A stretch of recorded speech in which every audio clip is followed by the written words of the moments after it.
Hello, everyone. Today is June 30th, 2019, and this is Crowdsourced Politics. I'm your host and moderator, Anthony Strain, and today I'm joined by Art Black, Dylan Capdevilla, Matthew DeGaulle. Today we're going to discuss the first Democratic primary debates, the good, the bad, and the ugly. Without further ado, let's start the show. Should we start with the first day or the second day, or should we just kind of like pick a candidate? Bernie won. Everyone had his ideas. I was going to say top three. He's definitely top three, 100% because of that. Yeah, it's actually going to be why he loses. They're going to drown him out now. He's got no appeal. That was his edge, and they all pretty much appropriated it. Okay, so I would say that Bernie kind of won 4 years ago. That doesn't happen like overnight, right? It doesn't happen that everybody on stage suddenly has his ideas. That didn't happen last week. That happened a long time ago. And as far as winning this debate, who actually probably gains the most in the next election, I don't think Bernie's going to be up there. I think he probably lost some support just because there are a lot of other candidates that people didn't know about that they know more about now. Well, he's a victim of his own success. I mean, you had a 2016 where he pulled in all kinds of different peoples from far left to just kind of the youth who were looking for something new and exciting. And you kind of had this free-floating opposition to Hillary that didn't have anyone to rally behind. But he was this kind of wizard Gandalf figure who rode in, and he was kind of cool in an uncool way. But that's not the case now. I mean, at this point, the effect he had in 2016 has really been diffused into the whole field, and there's really no reason to keep him around. I mean, the function he served then, it's kind of that window's passed, and now we have a whole field of people who are embracing his views, but in a better way. If you want to look for lessons from history, I think Bernie was absolutely a success in 2016, 2015, I believe the debates were. Yeah, 2016. He's a front runner now, right? He's not the guy on the white horse coming to save us from Hillary. He's more establishment than he used to be, if just for the fact that he's been in the public eye for 4 years now. Mateo, you had something you wanted to interject with? Yeah, I was actually going to say Bernie did his job perfectly in 2016. He wasn't going to win. That wasn't even what he was supposed to do. All he wanted to do was drag the party left. And he dragged him so far left that now he doesn't even stand out. I mean, the only thing that stands out about him, actually, it doesn't stand out because Biden has it also, is being elderly. And that's not a big winner in especially Democratic circles. So do any of you think that some of that shine that was on him is removed because he's not able to thread the needle between, for lack of a better term, the social justice warrior left and the progressive left?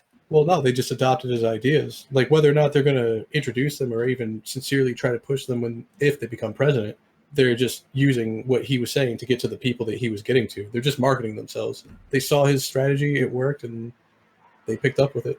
He was kind of the far left 4 years ago, and now he's not really as extreme as he used to be. If you want to look for, the more extreme candidates, you have to look at people like Marianne Williamson, right? I don't think she counts.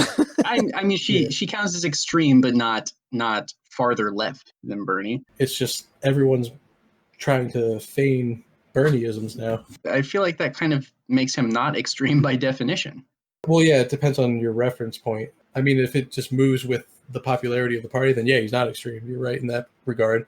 But that's what I meant. What I call like the American left, he's still far out there extreme. It's just you have mainstream candidates. You know what? I take that back because you're right. He's still on the left side, but would you really consider him that extreme? I mean, what are his policy positions, right? It's single payer healthcare. He didn't move anywhere is what I'm trying to say. He's still the same old Bernie. Right. It's just everyone else came extreme.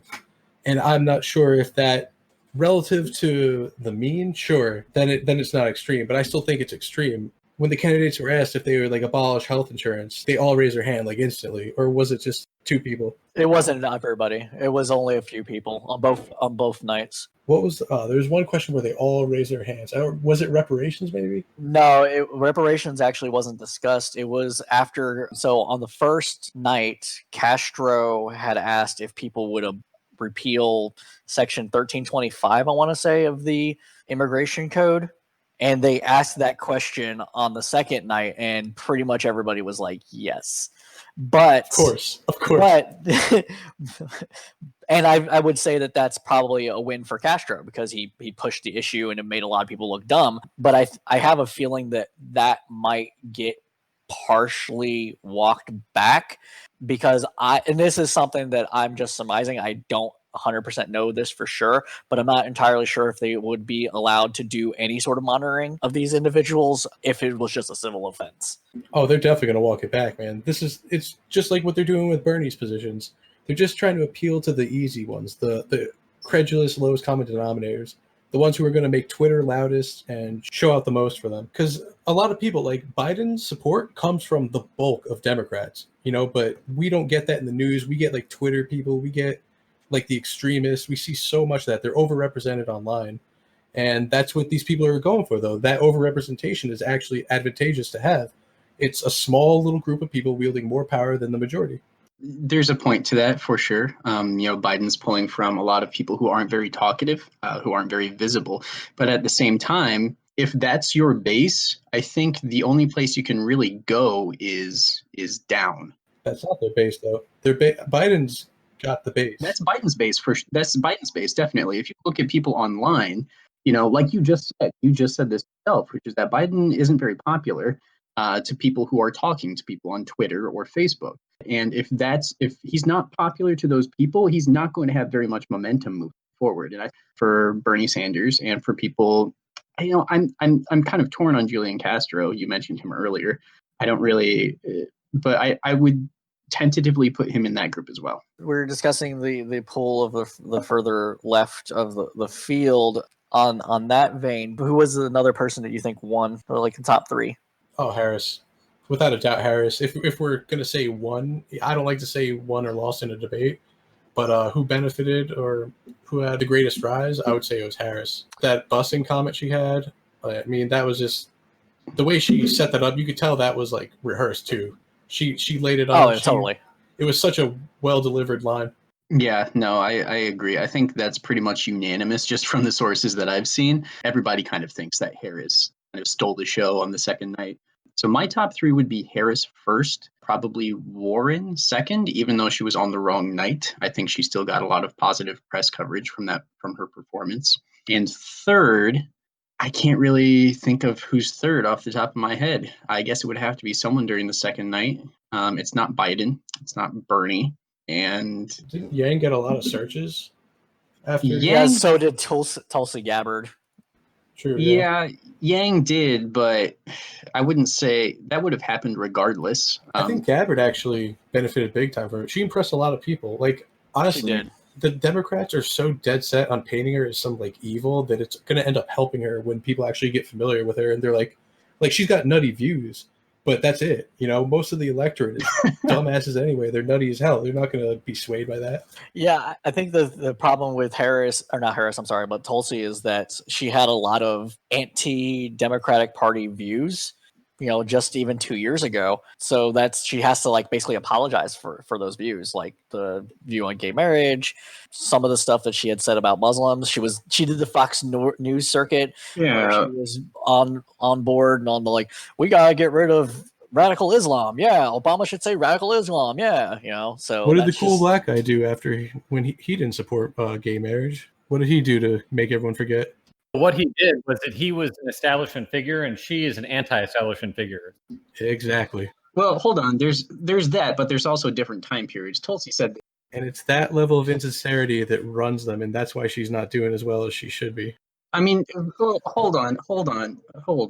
Yeah, let's let Dylan break in for a second here because I want to hear this. I mean, things moved very quickly. There's also a huge difference politically between being against gay marriage in 2006 versus being against gay marriage in 2012.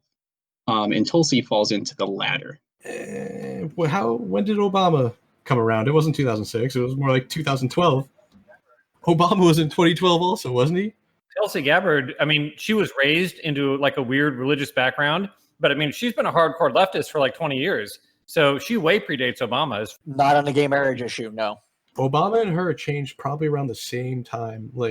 Obama was really recent. Everyone likes to act like that was recent. Now the thing is though, is that Obama was trying to like thread that stupid like conservative needle where it's like, well, we can give them civil unions. I don't even think Tulsi was for civil unions at the time that she was against it. So I would say that would be the difference there. I mean, that is a difference. I just don't think that is consequential. I think being friends with the establishment is really what does it. Like, this is really, Well, yeah, of course.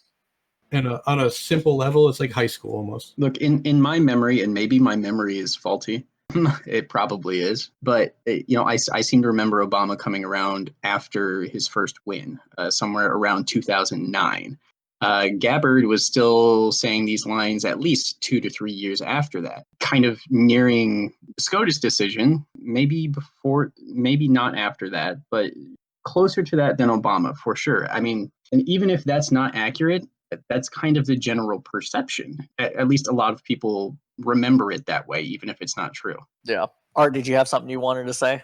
I'm just trying to look into the background of Gabbard and Obama, but it's a little bit questionable online, but it doesn't seem like there's really much daylight between when he shifted and when she shifted.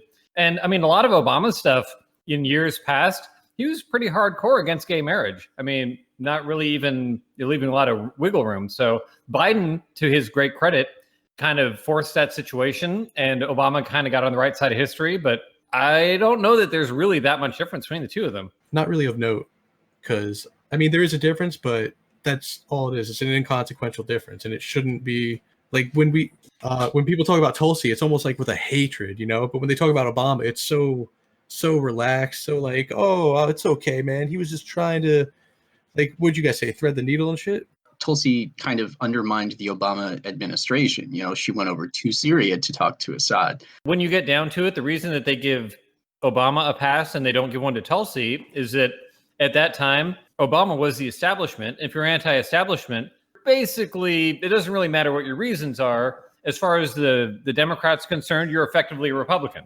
This is the binary life that we live now, where it doesn't matter what your morality is, what your reasoning is. You're either on the team or you're not on the team. And they looked at Gabbard as somebody who was not on the team. And that level of insincerity is exactly what I'm trying to point out. There is no difference. They're just doing it because she's not part of the club. I don't know if insincerity is the right word.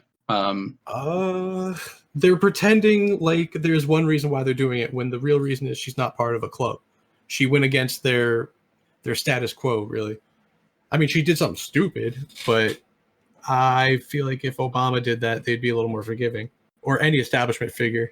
Yeah, I don't think they're really pretending anything. I think they're sincere beliefs. Pretending, no, but I think that they never remember their positions, and it's oddly convenient. That might be correct. Yes, oddly convenient might be correct. I think it's more along the lines of a bias rather than arguing in bad faith. At least I would assume that. I wouldn't say they're arguing in bad faith, but they definitely have the wherewithal to know that they're full of shit. They just block it out. That would be in bad faith. Yeah, no, it's like talking evolution with a creationist, You could break it down, you could teach them, you could get them to admit microevolution, quote unquote, exists. They'll still tell that same line. I think that's insincerity. I can't euphemize that at all by calling it just a bias. So do we have consensus that Harris and Warren were top two people to benefit from the debate? Do we have a third? If you're looking at the third, I'd probably say it's a tie between Bernie, who basically didn't win or lose, but by letting everyone else above them fight, you kind of let them bleed each other, and nobody really took a swing at him and landed. So, as long as they're bleeding each other, that kind of benefits him. Williamson, who for some reason got some attention, and you now have Republicans donating to her campaign to get her into the next debate. Did anybody understand anything that Williamson was trying to say? She came off to me as completely incoherent. I make it a point to not listen to her. So do you know those people that are like, if you just believe in the universe will provide? Well, yeah, I mean, sure. I mean, yeah, that's the kind of person, that's the kind of character she is. But at the same time, when she was actually speaking, she kind of would say one thing, get like halfway through finishing a point. They were all platitudes, and then like move on to the next one without finishing anything else. And it just became, she rambled, and it was very confusing. And I don't understand why anybody would see that, would listen to that, and decide they wanted to support her. But she did get attention, I guess, just by the benefit of having her voice on television. She's benefiting from the fact that Republicans think that she's gold for them. I mean, she is. And to be perfectly fair, you're probably about 25 IQ points too smart to understand where she's going with that. Only 25? I'm insulted, Art. There's a zone of people who are maybe not so stupid that they can't understand words, but they're maybe not the sharpest spoons in the drawer, who hear that sort of thing and they can't quite parse it, so it sounds wise. And for people like that, it's the same thing as poetry. It's exactly. So that's insulting to poetry. No, not at all. People draw their own meaning from what could be even nonsense. People have it. It's like abstract art, even. It's just people draw deep meaning from complete bullshit a lot. And as long as you give the right social cues, you could say complete gibberish. You just have to hit those cues. That's what she's doing. She's just finding that sweet spot where people like her make billions of dollars, and not her specifically, but that industry of people who are just smart enough to kind of think that that's wise, but not smart enough to realize it's gibberish. And within that zone, she's cleaning up. And that's all. I mean, that's why she's there, is that she's selling books, she's selling a certain mindset, and it's just an industry. It just happens to be that right now she's pursuing it by way of politics. Do you think that she is harping on reparations just to break into the black market? Or rather, the African-American market? I honestly think that she believes it's really easy to do, like any policy almost. She probably has no clue what she's even saying. She reminded me of those people who walk into business rooms and just yell synergy. Or she's like, you guys have to be nicer to everyone. Somehow having rational self-interest is evil. Love will conquer everything. Exactly. Love will conquer everything. But going back to the whole social cue thing, she could just basically say some generic line that Democrats will eat up about racism being bad, some stunning and brave line, and then throw in some gibberish about the universe, and everyone's like, hell yeah, racism is bad. They're not even being critical of her. I know. I'm still amazed, and we've seen plenty of this after the debates. Just between Biden and Kamala Harris, there's people who are reminding us that racism is bad, and they expect to be given commendations for having that viewpoint. It's absurd, and people eat that up. They're people loved Biden's sort of half-assed apology to me. It wasn't really an apology, acknowledging that racism affects Kamala Harris, and people loved that. It was so weird. Yeah, it's the kind of worst kind of virtual signaling that you can think of. It's just surface level, and it's just yes, this exists. And everybody's like, oh yeah, that's right. Okay. Trump is hate, and we will defeat him with love. Revolution. Is that like Dance Dance Revolution, except it's just love? It started with Ron Paul, and I basically just use it as a catch-all now to say, you suck. It's happening! Second look at Ron Paul. Second look. Second, you mean fifth look? Seriously, that guy was...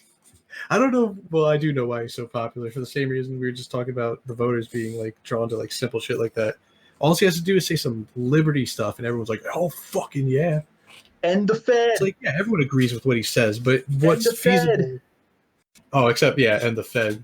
That's just people who never heard of the Federal Reserve. Those are the ones he appeals to. They're like, "Whoa, I just looked it up. This Federal Reserve thing actually exists, guys. He wasn't lying." Dead ass, it's so sad to hear these people, man. They find these facts and they're like, well, this is what he claimed. It's well, yeah, that's true, but that has nothing to do with backing up the rest of the subtext. Yeah. Let's take it back to the debates, because Ron Paul is old news and Rand Paul is soon to be the same.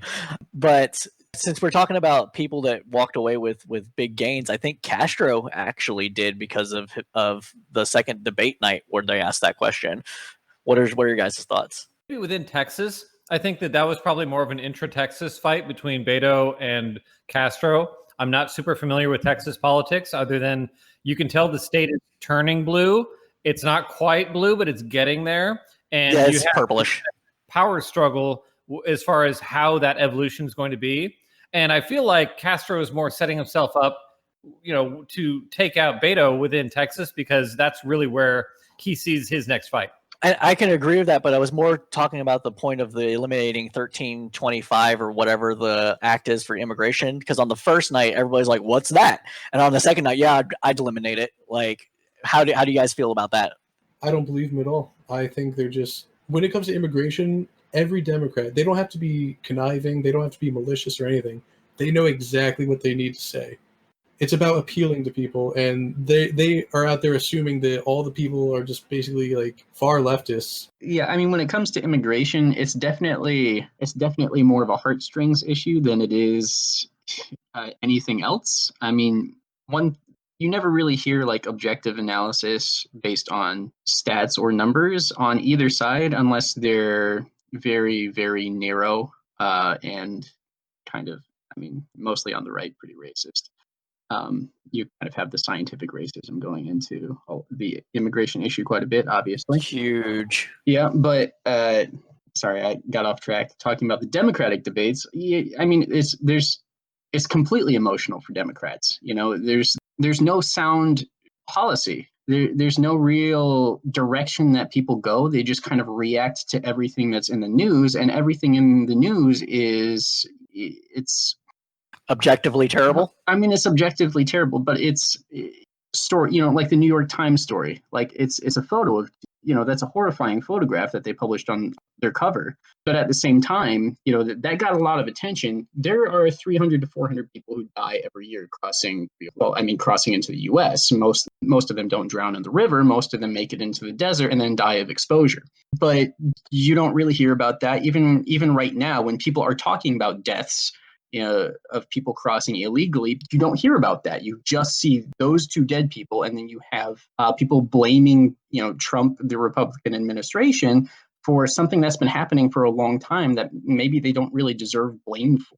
Art, did you have something you wanted to add? Well, just that it's a problem with that type of format is that it incentivizes people to take the most extreme positions. But this gets down to that old problem of Republicans saying, you're for open borders. You guys are open borders. And Democrats saying, no, we're not. We believe in the rule of law. But we also believe that all these laws are racist and we shouldn't enforce them, which is fine, except that a lot of Democrats, and probably a plurality, if not a majority, actually do believe that we should enforce some level of border control. They just wish that it wasn't cruel and awful. Like, what we're doing is cruel and awful, and most Democrats don't want that. But that's not to say that they think that anyone should be able to come into the US and get free health care, which when you have this kind of debate, it kind of puts people into this position where they feel that they need to say that in order to not sound racist. And this is a terrible problem that Democrats get themselves stuck in. I think that has more to do with along the lines of, if healthcare is a human right, then we don't deny it to people just because they don't belong here or are criminals. But why not Nigerians or Bangladeshis or people across the world? I mean, when you say human right, again, this is, I think, a problem you'll run into with the vast majority of Democrats, is that if you set up a condition where people are incentivized to come here and you're going to pay all of these things, it's fine to say it's a human right, it's a noble thing. But when you have that kind of structure, there's really creating a magnet, and Democrats do worry about that. And it's not, while Republicans worry about that in a more racially tinged way, there's still the question of resources and people needing to be taken care of that, you know, we're not here to take care of the whole world. So it's a balancing act. And it's hard to have to rush to one extreme to the other, which our politics often forces us to do. I think that a lot of the Democrats are actually taking and even within the primary contenders, is taking what you just said position, because it seems that they're very hesitant to go into very specifics. And then they also say, well, of course we should, not everybody can come in. So I think there is this, what and Mateo was saying, there's this kind of like further left draw from like an anti-border crowd that's causing them to try to like veer a little left, but they're not going there, in my opinion. They're just not. Yeah, I think immigration is really interesting because pretty much everyone within the Democratic spectrum, you know, everyone from Bernie to Yang to Biden, they all kind of have the same position, which is what Art just said. But at the same time, that's a very conceptual position. It's not really, there's very little on specific policy in that. When it comes to specific policy, what will you change? What exactly will you do regarding immigration law? It's just very little things, you know, like, oh, okay, we'll end detaining children without their parents. But at the same time, that's not a very big change overall in the broad scheme of things when it comes to immigration law. It's one of those complicated situations that a lot of people are looking for simple answers to, and they just don't exist. But that hurts people politically to acknowledge that. There are a lot of things that don't have simple answers that people have taken political positions on. It's kind of unique in the fact that there's is there anyone you would consider a policy wonk on immigration? No, not really. I can't think of anyone off the top of my head. Economics, foreign policy, sure, but not really immigration. I think that's kind of the line that Beto was going to go for. He's released a comprehensive immigration plan, but I don't know it off the top of my head. It didn't really get into the debates with it either, except Castro calling him out. So what did you guys think about Kamala Harris's food fight line? How do you think that played out? That was another well-rehearsed and well-delivered line. You think it was well-rehearsed? Oh, something like that? Come on, that felt way too inorganic. Yeah, no, that was definitely planned ahead of time. I think the important part of that line was not what she said, but that she rehearsed it and was willing to deploy it against a man who's basically a lion of the Democratic Party. I mean, this is Barack Obama's vice president. He's a luminary. The fact that she's willing to stick him with the knife shows how serious she is about winning, and that matters to people. Oh, it was a power move. Definitely a dominance move. Are we talking about two different lines here? I was talking about the food fight line, not the line against Biden about the busing. Sorry. The food fight line was directed towards everyone. Yes. Yeah, that was just a good mama bear line. She flexed from the whole crowd. But do you guys think that was rehearsed? Oh, yeah, definitely. To an extent. Okay. She may have been ready for it, but I don't know. I feel that one may have been a little bit more off the cuff. She probably knew something like that was going to happen and was ready to flex like that, and the crowd played into her hands. Okay, yeah, I can see that. I mean, that's the kind of thing that you want, though, in a candidate, isn't it? Somebody that's able to, like, foresee things like that happening and then bring people back down to a level that's most people actually want. Yeah, no, she definitely was keeping that one in her back pocket and then pulled it out at the right time. Yeah. Because it's not exactly hard to foresee a bunch of people fighting in a debate. Well, I mean, you have all of these candidates. Everyone comes prepared with something, right? Except Biden. Right, except Biden, apparently. Not everybody gets to deliver them well, or, not everything lands. That one landed, right? So I'm not going to give her too many points for it, but it came off as imposing. What did you guys think about the way the debate was handled the first night versus the second night? They were both a clusterfuck. Why would you say that? I mean, just too many people. I mean, there's no getting around that. Just too many damn people on stage. When you have 10 people each night, that's just too much. You have people who are standing up there for an hour, and Yang isn't the only one. You have people who are standing up there for an hour who got maybe 45 seconds to 90 seconds of speaking time. That's absurd. These people are running for president of the United States. You can't have that. So from my perspective, I actually liked the first night debate better than the second night debate. I think the first night's debate was more reserved than the second night debate. So you're able to actually hear more of people's positions than you were on the second night. The first night, if Tim Ryan were on the stage for the second night, he wouldn't have gotten a word off. But he actually played a big part in the first night. He had a presence on the stage, which is more than you can say for the second night, which was dominated by the top 4 or 5 candidates. Fair. Yeah, I think Mayor de Blasio also did fairly well on the first night, being the voice of, yes, we're the party that should tax the wealthy at 70%. Yes, we should be for workers' rights. I mean, all this that stuff. I don't think that anybody that watched both nights of debates could say that the Democratic Party is ignoring the working man anymore either. Really? Why would you say really? Well, aside from a really short interlude from like de Blasio and let me think, de Blasio, I don't really think that it was about the working man per se. I think that the Democrats came across as being interested in quote unquote identity politics. I didn't get that at all. I think that's what most of the debate was about. Right. That's what I'm saying, is that those kind of hot button issues are kind of what is driving the base and driving the people who are engaged right now. The average Democratic voter who's not super engaged with politics, doesn't watch a lot of news, maybe not super into the weeds, what we would consider as news junkies, relevant points. They probably saw it a lot differently and as maybe not super relevant to their lives.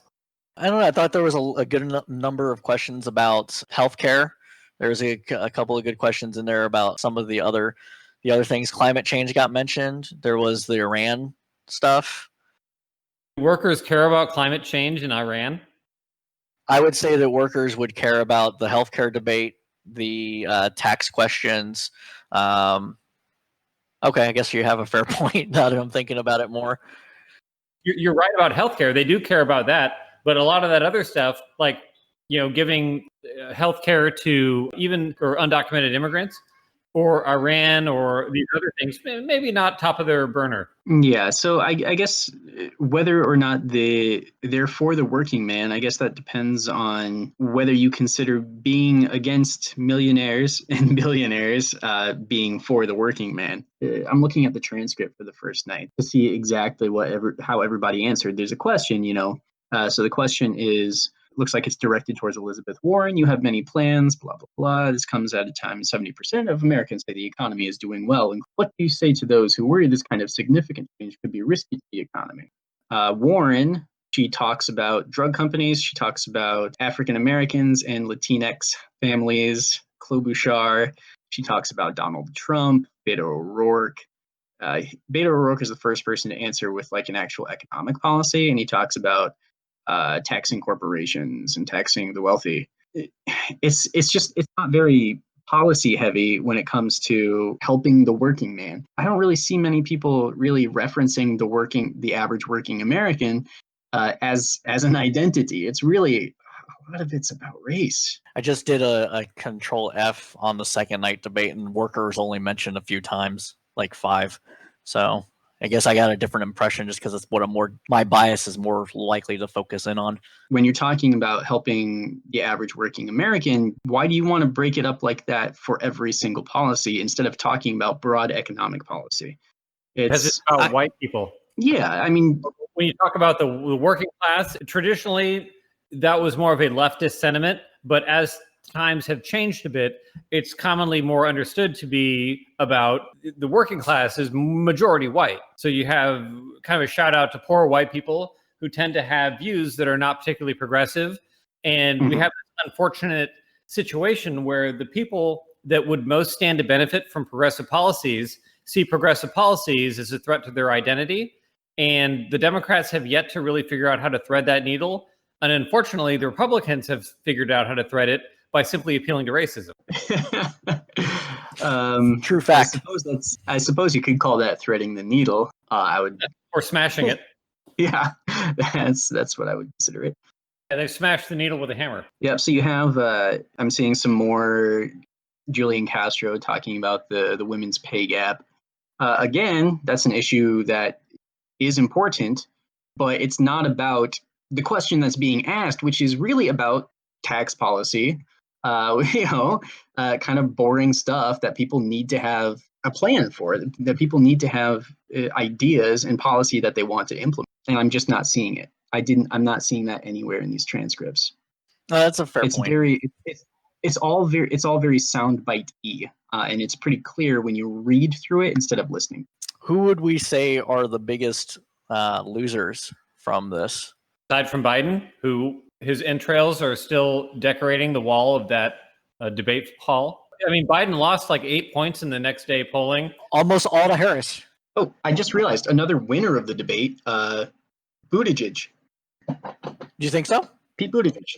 Yeah, I think he's one of the winners. He had a very sudden and dramatic popularity surge, kind of based on the fact that he's a very interesting person in himself. But there's still a lot of people who don't know his name, and I think he came off very well, and I think he's going to get a bump. I think he's going to get a solid bump in the polls from it. You don't think his answer to the question about how he wasn't able to get it done for the shooting that happened in his community is going to have any negative impact? I haven't really seen much on that afterwards. I mean, I didn't think it looked good. I didn't think it was necessarily devastating. Okay, fair. And I think the positive ultimately outweighed the negative. Mateo, you got anything you want to add to this? I was trying to think of the biggest loser, and I'd have to agree it was Biden. It was like a war of attrition. And most of his loss went to Harris, if I'm not mistaken about the recent polls that came out. That's basically it. Most people really didn't show much change up or down. aside from some marginal folks like Gabbard, who had a slight movement, but really the big play was Biden down, Harris up. Yeah, so I think another big loser was Cory Booker.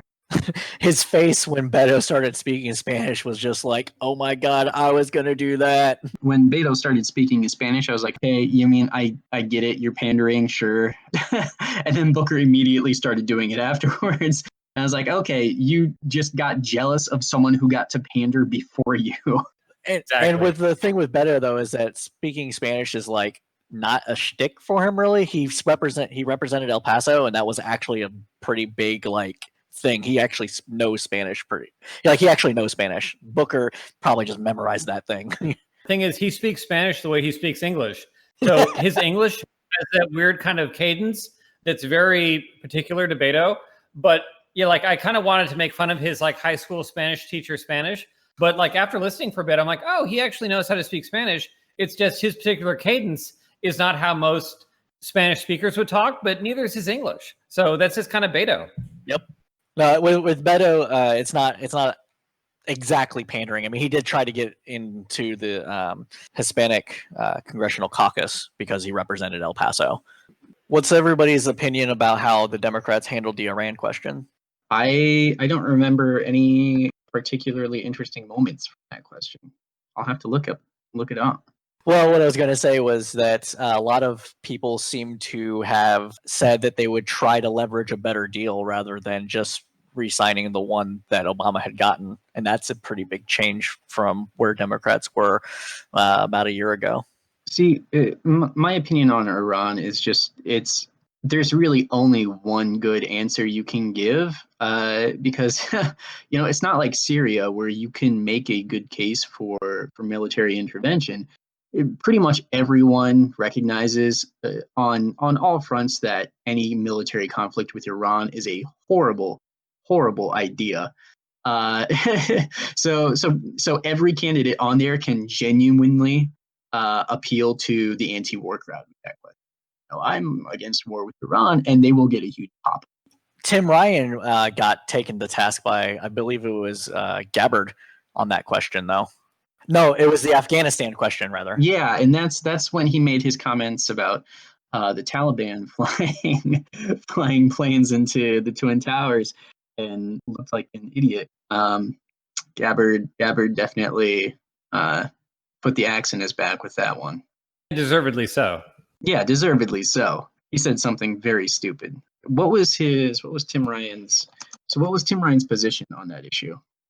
He basically said that you can't just leave Afghanistan overnight because it would fall to the Taliban, and that would be a negative for the region and the United States interest. Yeah, and I think if I remember correctly, Gabbard's response was that the Taliban aren't going to disappear, and whether we leave, she basically said that whether we leave now or in 20 years, it's going to happen. So may as well tear the Band-Aid off.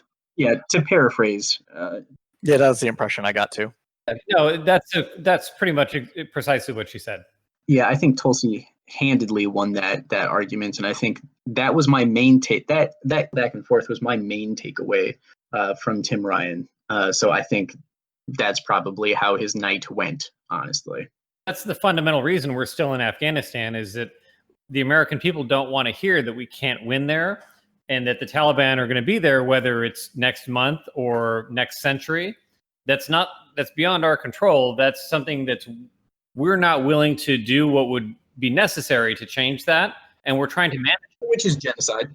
It would be genocide because it would have to take out a large... Yes, like Mao and his re-education camps. Yeah. Yes. Or let's call it a very enthusiastic, re-education regime that would last probably 2 generations. Yeah, I mean, and it would take a generation or two, but if we went in, whole hog and we're ready to do another 50 to 100 years, then sure, it's all on the table. But nobody wants to do that. We want to pretend that we can, send some drones up and put some boots on the ground and win people over, and that's not remotely what's going to happen. Wait, are you telling me that the some 18-year-old from Alabama who joined the military because it was the best paying job he could get isn't qualified to teach Afghanis how to live a Western lifestyle? I mean, shocking to think that Jeffersonian democracy is not going to spring from, an infantry platoon that's just told to patrol a sector for, 9 months. But no, just wait for these guys to leave. I mean, and again, this is maybe a little bit dated, but, I had buddies from, back in like 2001 who showed up to certain parts of Afghanistan, and people had never even heard of America. They're like, oh, the Russians, you guys are back. And we're like, no, we're not Russians. We're Americans. And they're like, what the fuck is an American? We've never. Wow. I didn't know that. That's rare. Yeah.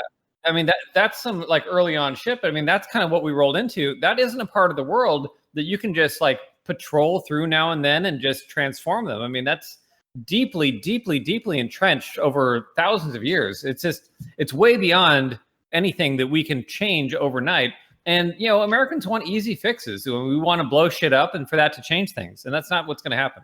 The explanation you just gave for what we would have to do there was much more detailed and coherent than anything that I heard on foreign policy in either debate night. Foreign policy wasn't really focused on much at all.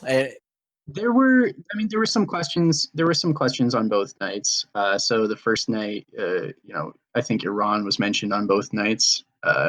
Right, but it was just like a particular, like, this is happening now. How would you do all this? There was also the question, what's the biggest threat to the United States? That was a question that was posed to everyone. A lot of people said China. A couple of people said Russia. I think if I can remember correctly. De Blasio said Donald Trump, got a huge applause to that, but didn't answer the question. So what I thought was interesting that a lot of people still say China is more of a threat than Russia.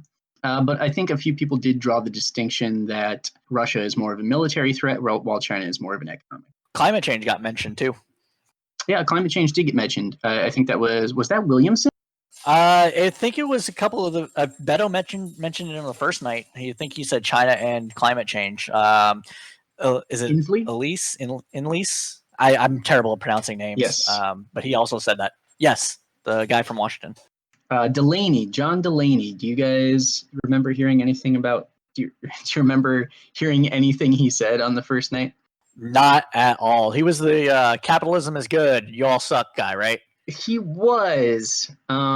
He was the guy who kind of didn't belong on stage the first night, which is saying something because a lot of those people probably didn't belong on stage. I think he was the first one to answer the biggest threat question. He said China, and it seemed like a lot of people just kind of repeated. I mean, I don't necessarily think that that's fair to say to just repeated them, because China is making moves economically and militarily throughout the entire world. The Belt and Road Initiative, they've been involved in Africa, buying up land. Oh yeah, no, sure. I'm not saying that it's not the legitimate answer. What I'm saying is that it physically looked like a lot of people looked at him, looked at the camera, and then just gave the same answer he did. That's what it looked like they weren't prepared for the question. Yeah. It was more along the lines, I think that was a function of the fact that whoever asked the question, I don't remember who it was, but said, you got to just give me one line answer. Go, because we're running out of time. Yeah, so I found who it was. It was Beto O'Rourke. Okay, that's what I thought. Julian Castro did as well. So I think we've kind of exhausted the debate itself a bit, unless anybody has anything that they want to add. And the Fed. So I think what we should talk about now, just for maybe another 10 minutes or so, is like, how do you think people are going to react to various like demographically? How do you think people are going to react? Because there was a lot of talk about how the African American vote was pandered to, the Latino vote. Do you think that that's how most people will see it? Do you think that the pandering or the legitimate concerns that were brought up, like criminal justice reform, the Biden fiasco, do you think these things are actually going to matter and move the needle as far as who gets support from which group? Or do you think it's all going to be a wash and we're going to have to wait until the next debate? I think it's all about who the Black Caucus really moves to, if they stick with Biden or if they keep moving over towards Harris, because a couple of Black Caucus members supported Harris, and that was supposed to be like a big deal. You think it's going to come from up high, or do you think it's going to be bottom up? I think it's going to be a little more top down because I think it's really things are cued in. It's like any social order. Dylan, you said you wanted to break in. I'm going to disagree with Mateo here. I think it's entirely bottom up. I don't think what the Black Caucus says is really going to matter when it comes to who's going to vote for who, just because, I realize that this might be a very unpopular thing to say, but I think it's less, so please don't kill me. I think Kamala Harris is going to steal the black vote. I think she's going to get, it's going to probably be 80 to 90% Kamala Harris to Kamala Harris. And that's just because of how people vote. They vote with people they can identify with. And if you're part of, if you're part of that community, part of the black community, you're probably going to get most of the black votes. Now, if you look at Gillibrand, though, everything about her should have her up front, but the party is shunning her. She's been blackballed. Like, she's not getting the right write-ups. She's not getting anything. Harris, on the other hand, is going to get that support. That's a big part of why. Like, I get what you're saying, and you're absolutely right. These people have to be visible, and that comes from the top. So that's kind of along the lines of the argument. I don't remember who wrote the book, but the book is called "The Party Decides," theory of how primaries go. That they're mostly top down. There's organic bottom up, but a lot of the exposure and stuff comes from top down. Exactly. If you're not given a soapbox to stand on, you're not going to get the people who would likely fall in line with you to actually be appealed. Go ahead, Art. I was going to say, it's an interlocking situation where if you appeal to the, let's call them the party elite, but also the base in the right way, and the right people see you as being kind of cohesive with what they think is going to win, then yeah, things are going to start to align in your favor. And if you look at someone like Gillibrand versus Harris, and it's like Mateo said, it's very easy to say, look, these are very similar people, but for whatever reason, one is getting shut out and the other isn't. Yeah, Gillibrand is very qualified. She's got a lot to go on, too. She's a black sheep. She does, but personality-wise, or however she comes across, it's a lot more, I guess, transparent, whereas, Harris is a little bit more, she's certainly ruthlessly ambitious at the same level that Gillibrand is. But I think that the people who are actually, just from a marketing standpoint, looking at these different candidates, if you look at the whole, party as a game, and these are different characters you want to employ into different roles, there's certain advantages to, let's say, Biden, but you also see the terrible weaknesses. And once you sort all of these people for their strengths and weaknesses, Harris winds up being your best pick, even though you have very similar ones like Gillibrand.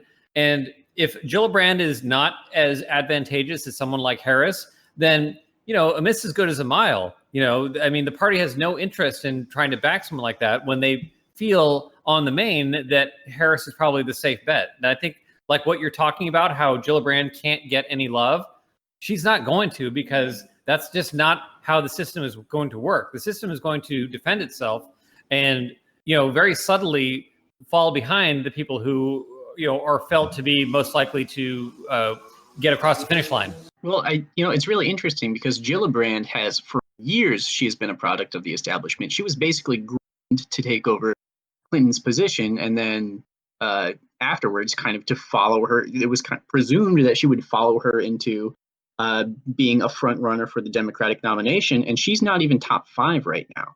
It's because Al Franken.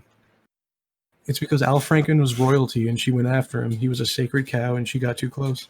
That probably has something to do with it, just because that's a lot of her name recognition is her tiff with Al Franken. That has 95% to do with it. Yeah, but going back to what Art said, I think he's right in that Gillibrand is kind of a duplication of candidates that already exist without as much benefit to her from a demographic standpoint. Yeah, and it's pretty much the whole reason why the Democratic Party is making sure she's a nobody. So do we have any predictions going forward? Same as ever. Kamala Harris will be the next nominee. So how many candidates do you think are going to be in the next debate? Do we know that yet? I don't think that's been determined. I think the threshold has been raised. But do you have a prediction? A prediction for what? Who do you think the next nominee might be, like Mateo did, or who do you think going to be top 3, whatever? I'm going to have to put my money on who looks best right now, which is going to be Kamala Harris. So, Art, what's your prediction? Still Harris, just because I think no matter how you look at the race and how it's going to break out, you have a lot of competing forces out there that ultimately don't want Biden in the lead, even though they love the idea of destroying Trump. So Biden is getting this weird burst of energy that will dissipate over time because he's just too old. And even when you put the age aside, a younger version of Biden is still the wrong person to lead the Democratic Party of 2020. He just, not just being a white guy or being, a working class guy or whatever, but it's a weird bundle of attitudes. And yeah, he's just boring. He wants nothing but lateral moves for America because it's just I don't know. This is exactly how I describe it. He's not looking forward. And in a weird way, he's kind of like a safe version of MAGA, where like he sees a past that America worked better. And, and that was a unfair slander as far as saying that he loves segregationists and all that. His point was that those guys were bad guys, but he could still work with them. But still, he sees that mindset of being able to work with segregationists or whatever as, a desirable thing. And the Democratic Party of 2020 wants war. They don't want for people to get along with racism. They want open combat. So I think that just not just ideologically, but in a mindset way, he's just out of step with the time. So he can't make it to the finish line. He's just not going to. And it's going to be someone who's a lot younger that's more ready to kind of bring the pain. See, I think what Biden said, that working with segregationists, I think that could have played off very differently had he planned it out maybe a little better. If someone had asked him, so why do you think you can work with Republicans? And he gave the quip, because I've worked with segregationists before. That would have brought down the House. But instead, he just kind of he fucked it all up, really. And I think that's just going to keep happening. I think you're right. I think Art's going to, or excuse me, not Art. I'm looking at your name. I'm looking at Joe. So I think you're right. I think Joe's just kind of, I don't think he's going to stay in front. So you've given your prediction that Joe's going to falter. Who do you think is going to take his place? Well, obviously, I think that Andrew Yang is eventually going to step into the lead and take over. But for whatever reason that doesn't happen, then, even though Warren is getting a bit of a boomlet right now, I think that if it gets to the end and people are looking at Harris versus Warden, nobody really cares about policy. They do care about skin color. So, Harris is ultimately going to have a bit of an advantage. Mm-hmm. And Harris is also more inherently combative. And I think that while Warren has kind of found that fire in her belly, she's way improved as a candidate. She's doing much better. But Harris is that's her natural state. Yeah, I agree. Warren used to be very hard to watch and listen to.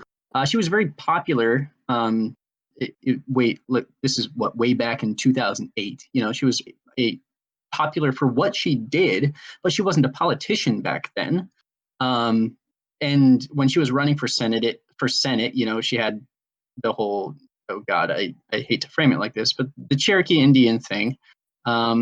That was handled very poorly. And then she had her beer bottle thing, which was handled very poorly. But, she has improved a lot. But at the same time, I think if you're going to put any candidate on stage against Donald Trump, of anyone who was on the Democratic stage, the first night or the second night, it would probably, I think Kamala Harris is going to be your best bet to take him on, head to head. Yeah, there's a structural advantage to having Harris in play, which Trump has a limited range of capability against a black female, let's say, and he could very easily go a little bit too far. And while granted, if you want to divide everybody up into different camps, the people that are open to that sort of thing probably don't like Trump already. But even still, there are some cultural taboos that I think Trump hasn't quite yet crossed, or that a lot of Republicans haven't had to face, that in a long, protracted battle with someone who is, not white and not male. I mean, even with Hillary, he was able to kind of get around it because people didn't like Hillary. It's different with Harris. I mean, she's not really disliked on that level by any means, even though she's not exactly charming. And I think that he could really go a little too far or say something that he puts a lot of even Republicans in a position where like, yo, we can't defend that. Like, he went a little too far. And that's a danger. Yeah. Are you talking about like, do you think he's going to go too far as in just like use a racial slur? Or something racist or sexist. I mean, Don Jr. already had to delete something that was kind of sort of birtherist. And, you can Trump kind of got away with that when he wasn't really a candidate and he wasn't actually facing Obama. Like he had a Twitter fight with Obama, but they weren't really candidates. It was kind of it was in different columns. But I think head to head, I think it could look really bad for him, and it doesn't need to be that bad. The margins are so tight. I mean, his victory in 2016 was so razor thin that he doesn't have a lot of room to spare. And if he says something that just sits wrong with the American people, I think the danger is a lot more elevated than it was against Hillary, who a lot of people just didn't like. I think Dylan wants to make the last point, and then we're going to call it a show. I really don't think that there's a line that Trump can cross that people will think goes too far. I mean, even if he just straight up, called Kamala the N-word, like I think on stage on national television, I don't think he wouldn't be apologetic for it, and I think people would just be like, oh, well, that's Trump, and it wouldn't affect his base all that much. I don't think anything he does is going to affect the percentage of votes that he gets ultimately. Or let me say the absolute number of votes he gets ultimately. I think it really all depends on the Democratic candidate and how many votes how many people that they can get out. It's not about Trump. It's about bringing out the Democratic vote, I think, is ultimately what it's going to be. And when we're picking a Democratic nominee, that's what we should be keeping in mind. But it's still 6 of one, half dozen of the other, as far as depressing the GOP versus rallying the Democrats. I think there are different tactics for doing that. Well, everybody, I think that's time. I'm glad that everybody could join us. Feel free to hit us up on Crowdsourced Politics, our Facebook page, or our Facebook group. Hopefully we see you at the next show.